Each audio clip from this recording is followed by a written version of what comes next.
Cabinet believes any residual risk can be managed with additional precautionary processes such as pre-departure testing if needed. On that basis, I can confirm that quarantine-free travel between New Zealand and Australia will commence in just under 2 weeks' time, from 11:59 p.m. Sunday, April 18. This is an important step forward in our COVID response and represents an arrangement I do not believe we have seen in any other part of the world, that is, safely opening up international travel to another country while continuing to pursue a strategy of elimination and a commitment to keeping the virus out. But while quarantine-free travel to Australia and vice versa will start in a fortnight, it will not be what it was pre-COVID. While we absolutely wish to encourage family and friends to reunite and visitors to come and enjoy the hospitality New Zealand is ready and waiting to offer, those undertaking travel on either side of the ditch will do so under the guidance of flyer beware. People will need to plan for the possibility of having travel disrupted if there is an outbreak.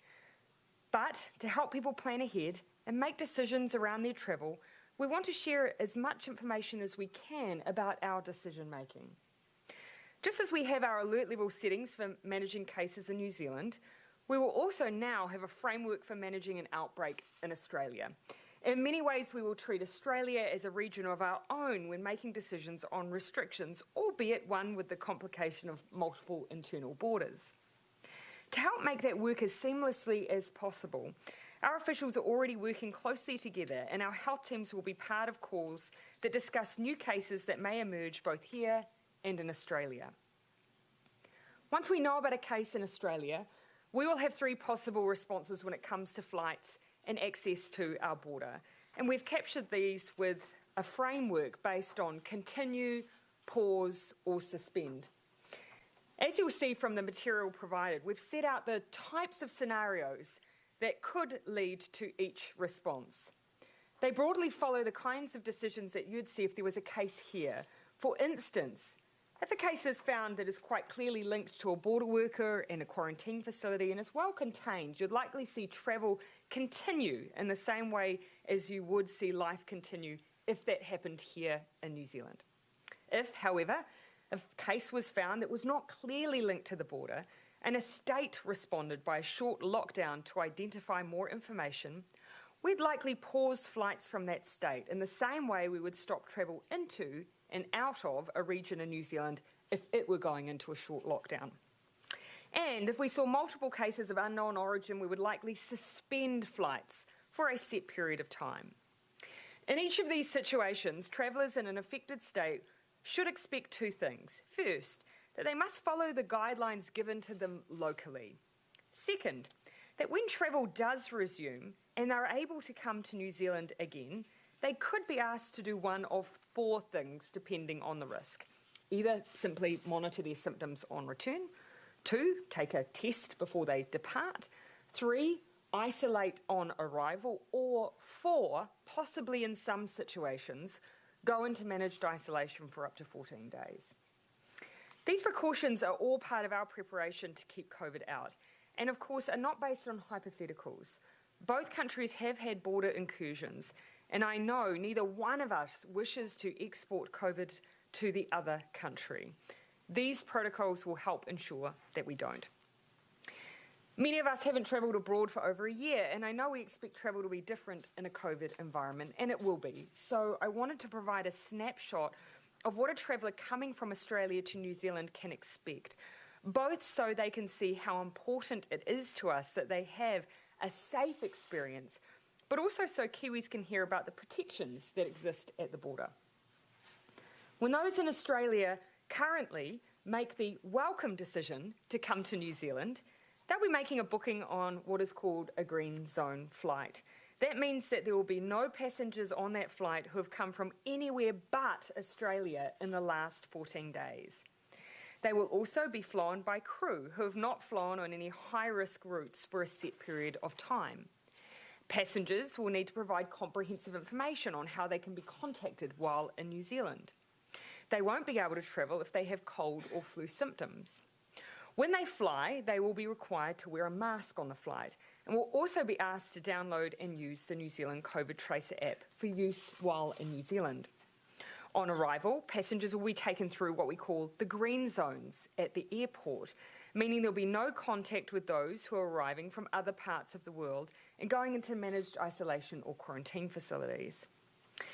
We will also be undertaking random temperature checks of those arriving as an extra precaution. All of that alongside, of course, the usual welcome that we like to give all those who are either our guests or who are returning to Aotearoa, New Zealand. As you can hear, quite a bit of preparation has been required by airlines and airports, and I thank them for that work. Final infection control audits for airports in particular are occurring over the next 2 weeks. The Ministry of Health expects to have completed these and to report on them on the 16th of April. We will confirm that this has been completed in the days preceding the opening of travel on the 19th. If any airport is found not to be ready, they simply won't be a part of the opening that will be occurring on the 19th of April. The Director-General of Health will also give final confirmation of any conditions of travel that may affect Queensland by next Wednesday. Before I conclude, I want to make a final comment on the implication for managed isolation spaces. It is estimated the bubble will free up around 1,000 to 1,300 rooms per fortnight within managed isolation facilities. Of course, there is a range because there is no allocation to Australians or anyone travelling from Australia for rooms. They are just part of the general MIQ bookings. We will retain roughly 500 spaces as contingency, should they be needed as part of the new Trans-Tasman arrangements. We also have a small number of facilities that we consider to have only been suitable for travellers in quarantine from low-risk countries, and indeed some facilities that is what they have been used for alone. With the opening of travel, we will look to decommission these facilities. But in the meantime, we are considering whether they could be used for other low-risk countries, such as the Pacific Islands.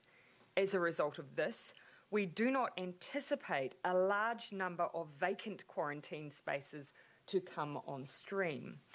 Minister Hipkins, though, will make further announcements on this in the coming weeks. And I should add, it does not change the fact that we are separately doing work on whether or not we can enhance the arrangements for family members who have been separated by the border measures. That work continues and will not be affected by these MIQ decisions.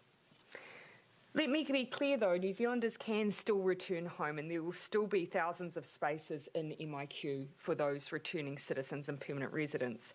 That's how we have helped 130,000 people safely return home through our managed isolation facilities. And at present, we have vacancies for some of the first time since, I believe, October last year, perhaps a reflection of the season that New Zealand is about to enter into, as in winter. Finally, this is an exciting day. The Trans-Tasman bubble represents the start of a new chapter in our COVID response and recovery, one that people have worked so hard for and that makes New Zealand and Australia relatively unique. I know families, friends and significant parts of our economy will welcome it, as I know I certainly do. Happy to take questions. If people do find themselves stranded because of an outbreak, will there be any support from government at all? Look, no. We're essentially telling people to prepare. Of course, while both Australia and New Zealand work very, very hard to prevent any outbreaks on either side, we are asking travellers to just simply prepare in case there is an outbreak that may cause a pause or a suspension in travel. We've been talking about this travel bubble, or the government's been talking about it for a year. Could you have done this any sooner? You know, when we reflect on the fact that I cannot see or point to any countries in the world that are maintaining a strategy of keeping their countries completely COVID-free whilst opening up to international travel between each other, that means that in a way, you know, we are world leading. That's something that both countries, I think, should be proud of, and I think we're doing it at exactly the right time. Jessica, And then I'll come to you, Barry. why has it taken so long? As you can hear from, you know, the preparation, the experience that a traveller will have coming into New Zealand, the work of airports and airlines, but also us learning more about COVID and how to successfully manage it. I think we're opening at exactly the right time. We believe it is safe. We believe we can maintain an open and free flow between states and New Zealand, and it means that ultimately people can be reunited. What do you say to people who are feeling nervous about this announcement? There will be a chunk of people who feel safe in our little island nation and don't want to open up. The number one priority for us in making this decision has been public safety. And so we have made sure that we've taken the time to get it right, that we have precautions and protocols in place to prepare for any scenario that may occur in New Zealand and Australia, and safety will continue to guide our decisions around the way this bubble operates. Prime Minister, I'll come to you, Barry, and then to Jane. why is it more safe to open on the 19th of April than it would be, for example, at the start of the school holidays next week? The New Zealand school holidays or the Australian school holidays, I think, are later on in April. But of course, though school holidays have not been the basis of our decision, the basis of our decision has been, have we got the protocols in place? Are our airports and airlines ready? Can we be assured that we're collecting all of the information we need from travellers to adequately contact trace? And also, I don't think we should underestimate the amount that we've learnt, through every outbreak we've had has allowed us to adapt our approach even away from the original criteria, which previously was 28 days clear with no cases. We now feel confident enough now with the information we have to make a different set of choices, but nonetheless a safe set of choices. The airlines and others have said they've been ready for some time. So why can't we open sooner than the 19th? The airlines in the discussions that I've had with them indicated that they would need around 3 weeks. When we made our in-principle decision around the bubble a few weeks ago, we indicated to them that they may not get 3 weeks' notice and they should start preparing and scaling up, which is what they have been doing. Of course, as from today, they'll be going live with the ability to make bookings and so on. They do need some time to operationalise that. And we still do have a bit more work to do with the airports just to make sure that they are absolutely ready to separate green and red zone travellers. Now, we've done as much of that already as we could do without fixing a specific date. Now that we've fixed a specific date, we can do the rest of that needs to be done. What are relative disadvantages or advantages of working on a state-by-state basis as opposed to New Zealand and Australia, as was, I suppose, the initial plan? Yeah, and initially, as you're aware, we had been working to a New Zealand-Australia arrangement. I think it's fair to say that although this adds an extra layer of, complication for us as we manage potential hotspots in different states, it also gives us a level of flexibility. It does mean that we have the ability, if we believe it's safe to do so, to potentially pause or suspend flights in one state whilst, if another state remains unaffected, continuing travel there. So that flexibility exists, but we will be using it cautiously and wisely. About the communication at an official level, but with the state-by-state approach, is New Zealand in direct communication with those individual state governments, or is it still very much at a national level? No, absolutely. And what you'll find now at a health officials level, there's been a lot of ongoing communication around this to make sure we're prepared, to make sure those channels of communication are open. So we basically want to be able to get good, reliable information about anything that's happening over there, as they want to have good, reliable information about anything that's happening here. For example, if there's an outbreak in New South Wales, is that a state government to New Zealand central government decision and conversation, or would that go through the... So the framework is still based on unilateral decision making on either side. So, and I think that's important to note. So whilst we try to be as predictable as we can in releasing the framework the Prime Minister has just set out, there's not necessarily going to be a guarantee that Australia will consult us over every decision that they make. And so that's...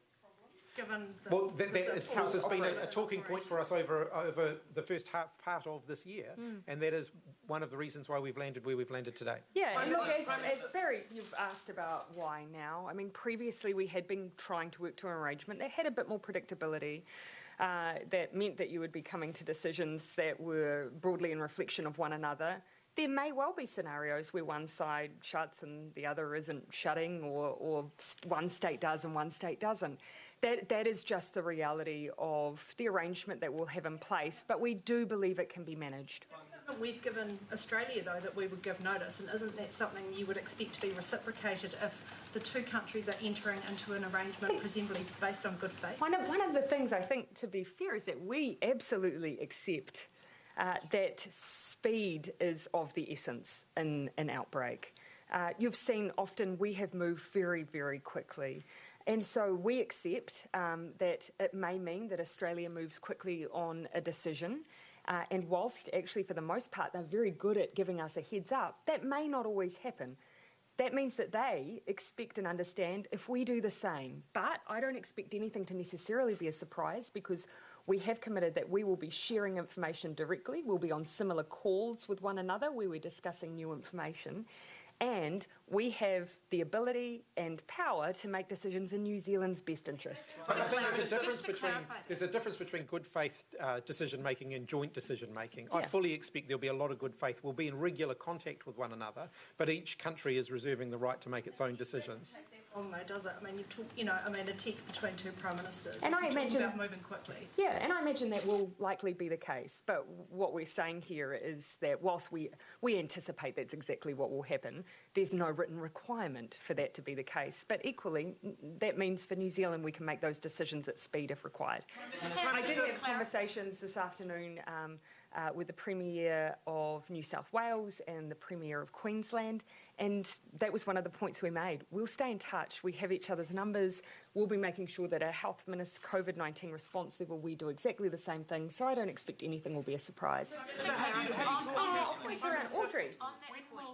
And then I'll come to you, Scott Morrison come here, and when will you go to Australia?